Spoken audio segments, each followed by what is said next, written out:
Hey guys, what's going on? White Fox 1225 here with another video, and today we're going to be doing my Far Harbor faction guide.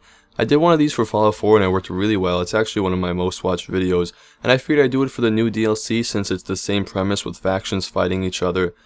This video will have really minor spoilers. The first part will just be explaining what each faction is and what they're all about, so that will have zero spoilers unless you really want to go into the game knowing nothing. And then the second half will be about different options you have to resolve the issues, but I'm not going to go into detail, but there will be very minor spoilers. Let's get started with the three factions. So the first one is the people of Far Harbor. They used to live on the island, and then the radioactive fog just started to grow and grow until they couldn't live on the island just because there was too much fog and too much wildlife. So they're pushed to these docks, and it's sort of their last stand, and they're pretty much stranded.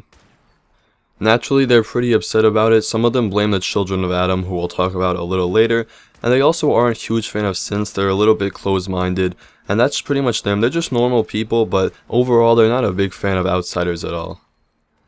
Let's move on to the children of Adam. The children of Adam, I really love the lore behind these guys. They worship radiation, and their god or deity is Adam. They worship the radiation. They think that the nuclear fallout that happened is sort of meant to happen, and it was like a divine gift. They absolutely love that the radioactive fog has covered the island, and that puts them at odds with the townspeople, because if one group loves the fog and another hates it and it's killing them, obviously they're not going to get along too well. They also don't love the synths, which we'll talk about in a little bit. They have tensions with them. They had a leader that was pretty peaceful, but then he left, and now there's a new one. He's pretty harsh, and they don't get along with anyone really at all, anyone who doesn't believe in their god, so they can be pretty extreme at times. Let's move on to Acadia, which is a synth refuge. It's where synths can go if they escape the Institute and hide there. They really just want the synths to be themselves. They do not wipe their memory. It's just a place for synths to be themselves, and it's led by this character that I really like called Dima. He's really well done. He's really well voiced. And overall, they just kind of want peace. They want peace between everyone on the island. They've worked towards that, but we'll talk about that more in a little bit.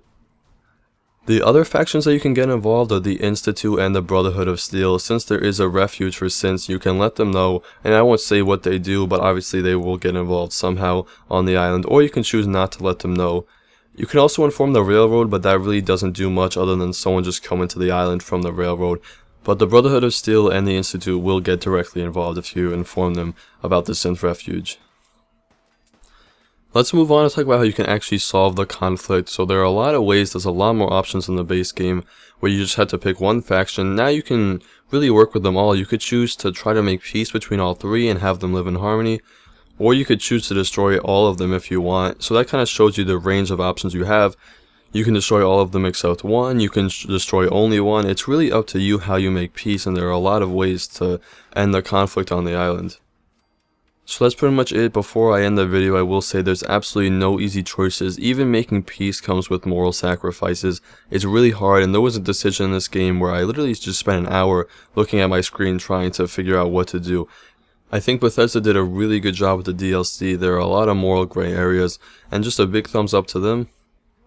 But that's pretty much it for the video, guys. If you liked it, give it a like. If you want to see more, hit the subscribe button. We're always covering RPGs, MMOs, and other games like that. If you have anything to say, leave them down in the comments below, because I love hearing from you guys. Thanks for watching as always, and I'll see you in the next one.